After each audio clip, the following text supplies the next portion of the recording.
Lepo pozdravljeni.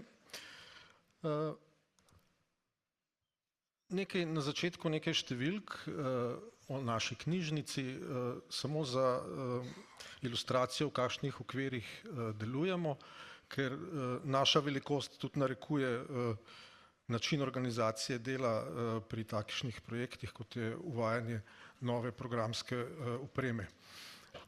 Lahko rečemo, da se je pot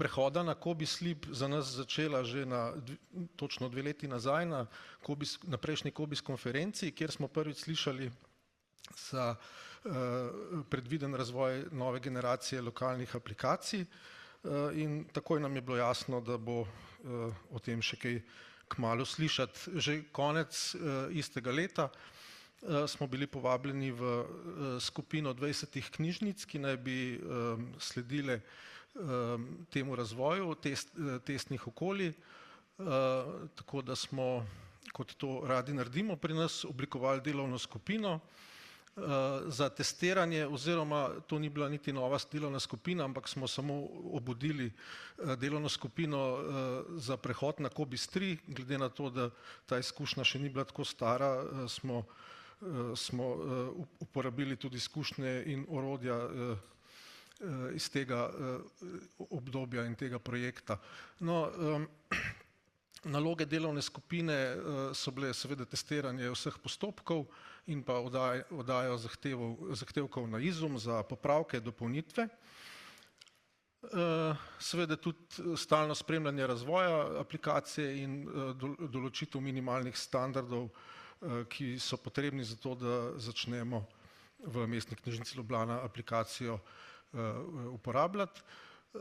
No, seveda so pa člani delovne skupine tudi zadolženi za oceno, kakšen način in obseg usposabljanja bodo naši zaposleni potrebovali, in pa seveda, ker so člani iz vseh knjižnic mestnih območij, so potem tudi zadolženi za to, da so zaposleni v posameznih knjižnicah usposobljeni za delo, ko je zadeva zrela.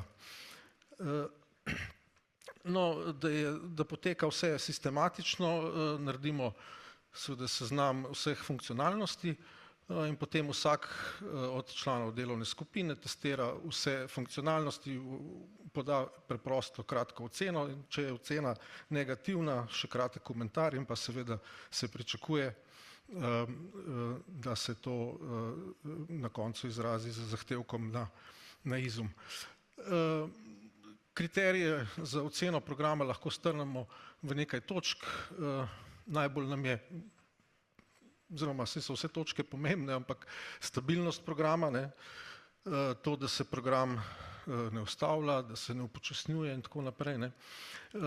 Pomembna je tudi primerljivost s prejšnjim programom, da lahko z novim programom izvajamo vse funkcionalnosti, ki smo jih izvajali s prejšnjim programom, ali da temu ni tako, obstaja resna alternativa. In pa najbolj splošna uporabniška zahteva, to je uporabniku prijazen program. Zdaj, tele zaslonske slike so nastale na aktualni verziji, ampak samo za ilustracijo in za spomin, kaj smo zagledali, ko smo se prvič prijavili, pa smo rekli, zakaj je prvo okno tako prazno, zakaj je drugo tako polno in kam so šle ene funkcionalnosti tam v gradivu domače knjižnice oziroma zdaj kartica. Tako da tole je bilo začetek našega testiranja. No, nekaj ne bom našteval, brez skrbi vseh zahtevkov, ki smo jih podali, ampak samo nekaj pač takih bolj izpostavljenih tukaj. No, avgusta in septembra leta 2023 je sledilo drugo testiranje. Tukaj se je pridružila še periferna oprema s servisom COBISS-DGV, bom na kratko nekaj še kasneje povedal o tem. Tisto tihožitje ni nastavljeno za fotografiranje, ampak to je dejansko delovno mesto v eni od naših knjižnic.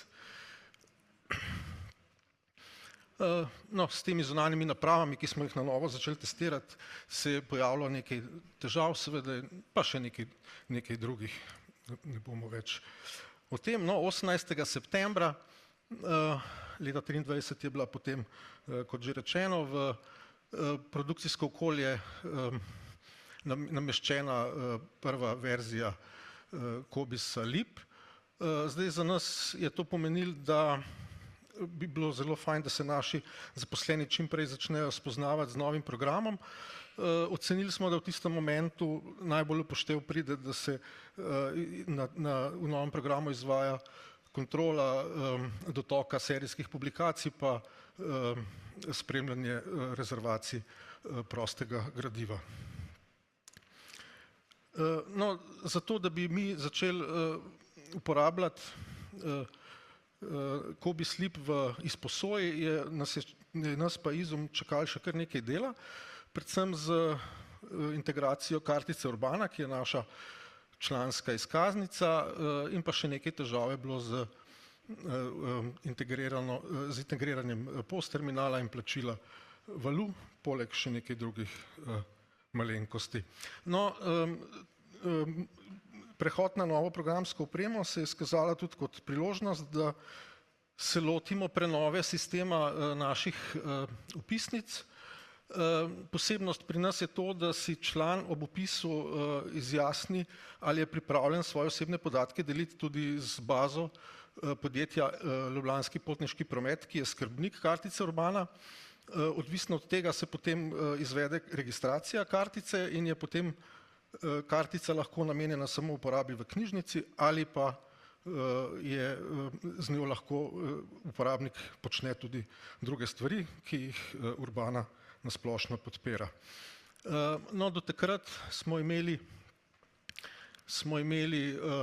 te vpisnice shranjene na naših strežnikih, občasno so se dogajale zaradi človeške in programske napake pri shranjevanju, to se pravi, se vpisnica ni uspešno shranila. Potem smo imeli veliko dela pri ročnem brisanju vpisnic, neaktivnih članov na primer, in pa tudi zelo otežena je bila kontrola uspešnosti shranjevanja vpisnic. No, prednosti tega integriranega sistema je ta, mislim, jih je kar nekaj, predvsem je pa zelo enostavno preveriti, ali je bila vpisnica uspešno podpisana in shranjena v arhivu in pa, da vpisnice niso več shranjene pri nas. No, postopek je potekal tako, na kratko, najprej smo testirali postopek samega podpisa, potem se je začelo uporabljati to nov sistem, seveda je bilo pa treba še prenesti arhiv starih vpisnic, s tem je bilo veliko dela, to je pri nas opravil oddelek za informatiko, tako da je bilo veliko in ročnega dela pri prenosu in pri kontroli napak, tako da je bilo to kar veliko delo, enako oddelek za informatiko je doletelo tudi nameščanje programske opreme za Cobis Leap, se pravi Cobis DGV, na primer, kakor sem prej omenil. Seveda na začetku ni bilo predvideno, da se lahko programska oprema namešča na daljavo. Pri nas, ker imamo toliko oddelkov, težimo k temu, da bi čim več programske opreme nalagali na daljavo, tako da se naši informatiki ne vozijo okrog, ker se že itak morajo. Tako da je bilo potem s sodelovanjem Izuma potem to rešeno. Zelo podobno velja za nameščanje mrežnih in pa lokalno deljenih tiskalnikov. V mreži imamo ogromno teh mrežno dostopnih tiskalnikov in pa, kot je primer tamle na informacijskih pultih iz dveh računalnikov tiskamo listke na en skupen tiskalnik za rezervacije. No, zdaj še na kratko, kakšno je trenutno stanje in vtis naših sodelavcev. Naš analitik je podal tako mnenje, zelo je zadovoljen z sodelovanjem z Izumom pri razvoju izpisov. Nekaj malenkosti še pričakuje, mogoče tudi kakšno izboljšanje v oknu za izvoz podatkov, drugače pa vse v redu. Obdelava gradiva, pravijo, da so podatki identični kot v COBISS-3, jaz tega področja ne poznam, ampak jim bom verjel.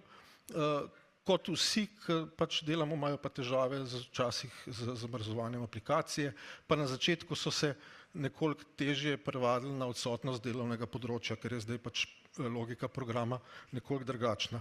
Z opomini, ki jih za nas izvaja zunanja služba, ni bilo težav. Tako da zdaj smo ocenili, da je program s to zadnjo posodobitvijo dosegel minimalne standarde, da ga začnemo uporabljati, zato smo tudi zdaj sistematično začeli izvajati usposabljanje zaposlenih, seveda smo pa zelo veseli, da bo prišlo do podaljšanja tega roka, še malo pa bom zaključil. Tole je statistika, ki so nam jo prijazno delili iz Izuma, naj bi poslali 317 zahtevkov v tem času. V nekaterih je bilo tudi več zadev skupaj, to se tudi do 17, tako da smo bili kar pridni, kar se tega tiče. Zdaj pa še za konec, v zadnjem času se je pojavilo zelo veliko novih storitev in s tem zahtevanih novih znanj pri delu v izposoji. Zdaj, kar si mi zaposleni želimo, je to, da imamo na voljo orodja, ki so stabilna, ki delajo, da lahko legitimno upravljamo svoje delo, ker mi smo tisti stik z uporabniki in nas ocenjujejo in prek nas cel sistem. Najlepša hvala.